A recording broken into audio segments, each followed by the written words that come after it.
to ComfortTV.channel news, bringing you verified in-balance news from Nigeria and around the world. I am Faith Kevin. Thank you for joining us this evening. First, the headlines. President Tinubu hails First Lady at 65, says Nigeria owes her much. Former Kaduna governor urges 2027 rejection of President Tinubu to prevent lifetime rule. Enugu government places 10 million naira bounty on killers of Catholic priests. Troop intensify operations, kill 25 terrorists in Yobe, arrest 15 bandits in Plateau. On business news, Naira under pressure as pound hits 2,000 Naira in parallel market, widening gap with official rate. On the foreign scene, White House outlines TikTok deal that would give U.S. control of algorithm. And on sports, Amorim urges Man United to build momentum after crucial 2-1 victory over Chelsea. Now the news. President Bola Ahmed Tinubu has paid glowing tribute to his wife, Senator Oluremi Tinubu, as she marks her 65th birthday, describing her as a pillar of strength whose sacrifices have quietly served the nation.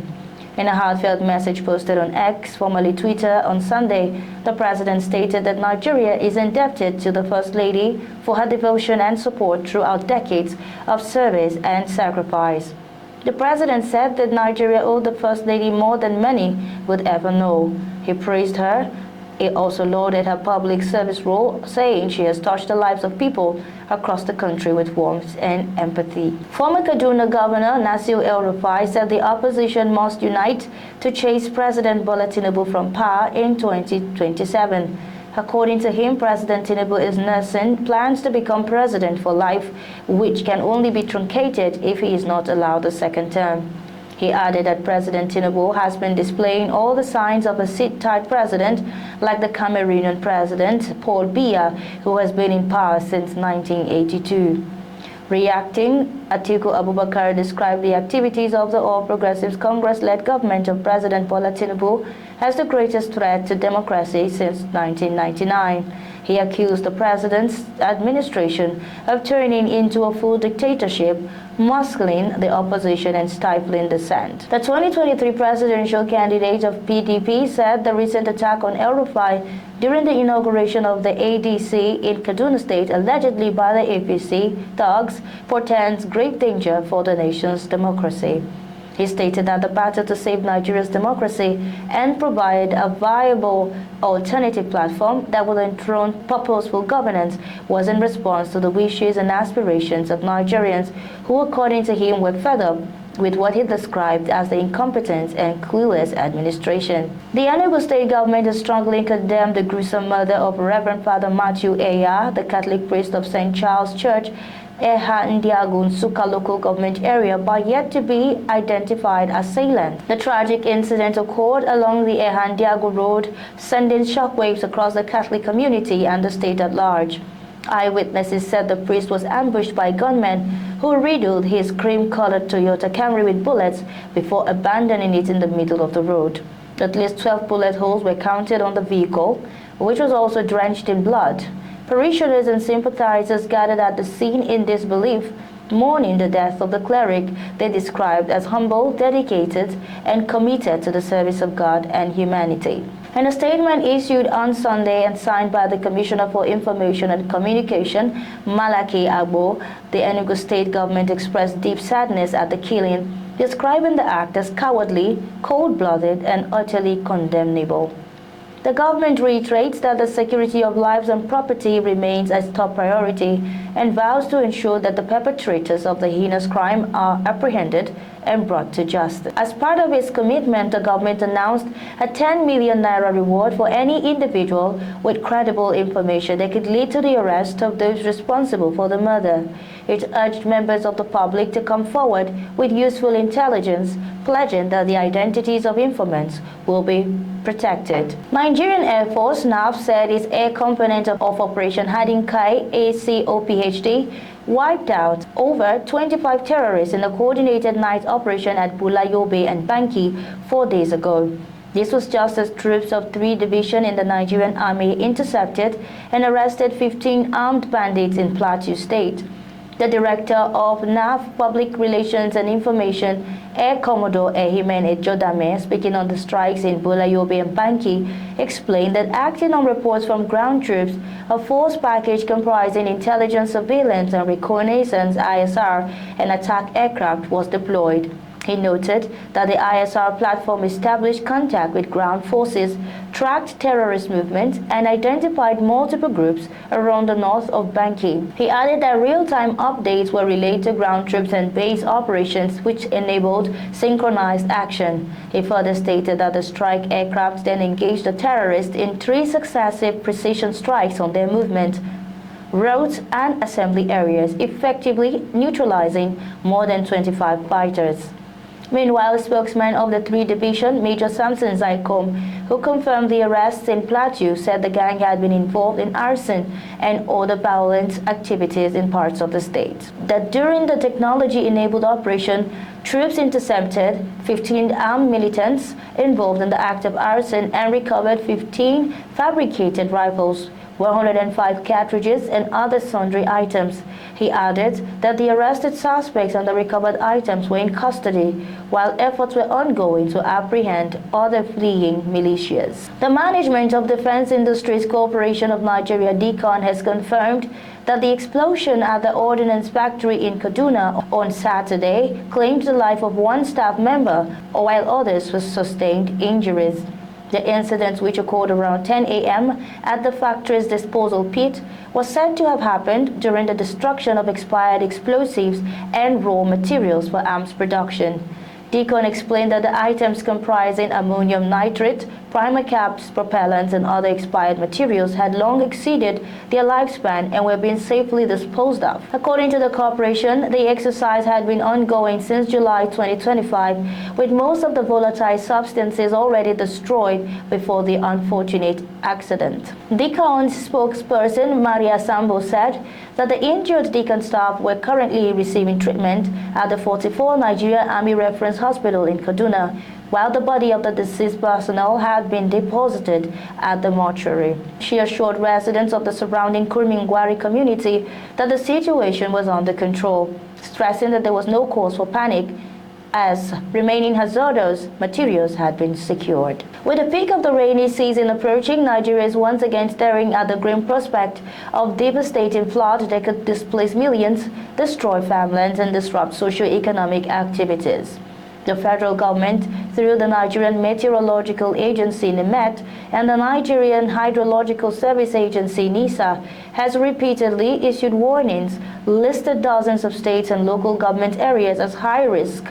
The release of excess water from Cameroon's Lago Dam, combined with persistent rainfall, has further heightened fears of a looming national disaster. The 2012, 2022, and 2023 flood disasters left unforgettable scars, displacing hundreds of thousands of people, destroying livelihoods, and causing avoidable deaths. ComfortTV.channel news returns shortly with business, foreign, and sports news. Stay tuned.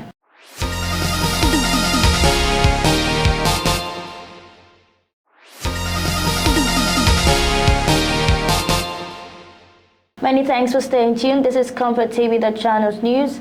On business, the Naira has remained under sustained pressure against the British pound in the parallel market, where rates are consistently much higher than at the official window. In recent updates from forex trackers such as Naira Today and more, the pound is traded at over 2,000 Naira per £1. At the official window, the Central Bank of Nigeria (CBN) maintained the exchange rate is about 1,890 Naira per £1, a figure that remains far behind what is obtainable on the streets. The United States dollar also traded strong in the parallel market at around 1,530 Naira per dollar, while the euro exchanged at 1,650 Naira per euro. Analysts say the wide gap between official and black market rates is fueled by persistent forex shortages, rising demand from importers and travelers, and speculative activity by currency traders. Traders in Lagos and Abuja told newsmen that pound to naira rates can shift multiple times in a single day, with buyers advised to confirm from reliable platforms before closing transactions. The pressure on the naira has direct effect on households and businesses. Importers face higher costs, Students and travelers in the United Kingdom pay more for fees and upkeep, while local inflation worsens as the value of the currency continues to slide. On the foreign scene, the White House has announced that U.S. companies will now control TikTok's algorithm, and Americans will hold 6 of 7 board seats for the app's U.S. operations in much-anticipated deal with China. Press Secretary Caroline Leavitt said a deal could be signed in the coming days, but Beijing is yet to comment. The U.S. has sought to take the video-sharing app's U.S. operations away from Chinese parent company ByteDance for national security reasons.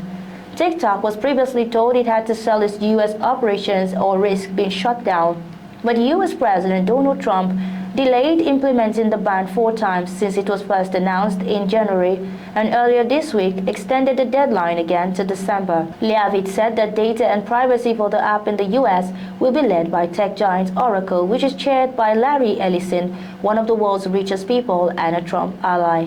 Mr. Ellison's son, David Ellison, recently acquired media company Paramount, which owns CBS News, making the Ellisons one of the country's most powerful families in media. Trump said on Friday that he and his Chinese counterpart Xi Jinping approved the deal on the future of TikTok's U.S. operations during a phone call, although there was no confirmation from Beijing. Still on the foreign scene, 2 newspapers have published an email said to have been sent by the Duchess of York, Sarah Ferguson, to pedophile Jeffrey Epstein, calling him a supreme friend despite his conviction for sex offenses. According to newspapers Sun and Mail, on Sunday, it was reported that the email from 2011 was sent weeks after the Duchess had publicly distanced herself from the disgraced financier. A spokesperson for the Duchess, the former wife of the Prince Andrew, the Duke of York, said the email was to counter a threat Epstein had made to sue her for defamation. In an interview in 2011, the Duchess said her involvement with Epstein had been a gigantic error of judgment. At the time, the Duchess also promised she would never have anything to do with Epstein again, saying she abhors pedophilia and any sexual abuse of children. Epstein had been jailed 3 years earlier for soliciting prostitution from a minor. The Sun and Mail on Sunday said shortly after giving the interview in 2011, the Duchess emailed Epstein to say she had not used the word pedophilia in reference to him. The spokesperson added that the Duchess stood by her public condemnation of Epstein. Epstein, a well-connected financier and convicted sex offender, was found dead by suicide in 2019 while awaiting a trial for sex trafficking in New York. Known to associate with the rich and famous, as well as presidents both past and present, he was accused of trafficking a number of young women and girls for sexual exploitation. Claims that the Duchess's former husband, Prince Andrew, sexually abused a woman he was introduced to by Epstein, which was settled out of court with no admission of liability, led to the royal stepping back from his public duties and his military affiliations and charitable patronages being removed. The recent flurry of new information about the disgraced financier's life and friendships comes after a U.S. congressional panel released a trove of documents that belonged to him and were recovered by investigators. On sports, Ruben Amorim has called on his Manchester United side to build momentum following the 2-1 win against Chelsea. United raced into a 2-goal lead thanks to goals from Bruno Fernandes and Casemiro following a red card for Robert Sanchez. But the result was thrown into question when Brazil midfielder picked up his second yellow of the evening. Trevor Chalobah pulled a goal for Chelsea within 10 minutes to go, but Amorim's side held on thanks to a defensive performance that Luke Shaw described as desperate after the game to secure a much-needed win. United headed into the fixture with just 4 points from as many games there was start to the Premier League campaign for 33 years. But pressure will now be momentarily alleviated on Amorim and his squad after what was described as their biggest win since his appointment in November 2024. United broke into the top half as a result of their win against Chelsea, with games against Brentford and Sunderland now on the horizon before the October international break. Speaking after the game, Amorim remained level-headed regarding his team's performance and called for them to create momentum moving forward.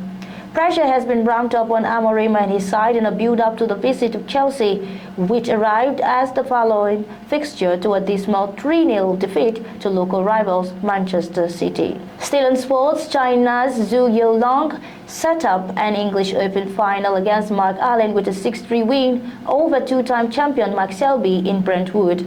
Zhu surged into a 3-0 lead, and despite signs of recovery from Selby, whose 71 clearance stole frame 4, he kept the Englishman at bay to reach his 4th career ranking final. It is a return to form for the 27-year-old, who had failed to reach a single ranking event quarterfinal this year leading up to the tournament. It is his first ranking event final since 2022, where he lost to Allen in the final of the Northern Ireland Open. Zhu said that in the sport, players needed to be very strong mentally, and that when sitting in the chair after missing a ball, it was important to have positive thoughts.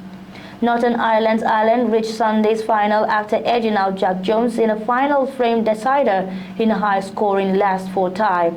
Both men recorded a century break apiece within the first 5 frames, before Wales Jones, who recorded 4 more half-centuries, edged into a 5-3 lead.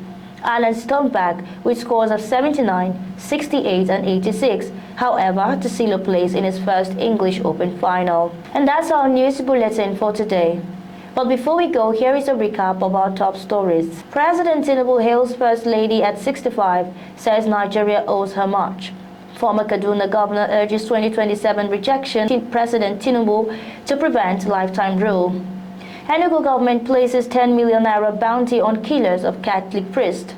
Troops intensify operations, kill 25 terrorists in Yobe, arrest 15 bandits in Plateau. Explosion at Deacon leaves 1 dead. Flood fears, residents ignore warning as states race to prevent disaster. On business news, Naira under pressure as pounds hit 2,000 Naira in parallel market, widening gap with official rate. In the foreign scene, White House outlines TikTok deal that would give U.S. control of algorithm. Duchess of York called Epstein supreme friend in 2011 email. On sports, Amorim urges Man United to build momentum after crucial 2-1 victory over Chelsea, and Zhu beats Selby to reach English Open final. Thanks for watching. For breaking news, exclusive interviews and more, follow us online at ComfortTV.channel on all platforms. Remember to like and share our videos, subscribe to our channel and click on the notification bell so you don't miss out on any updates. I am Faith Kevin. Until next time, stay safe, stay informed.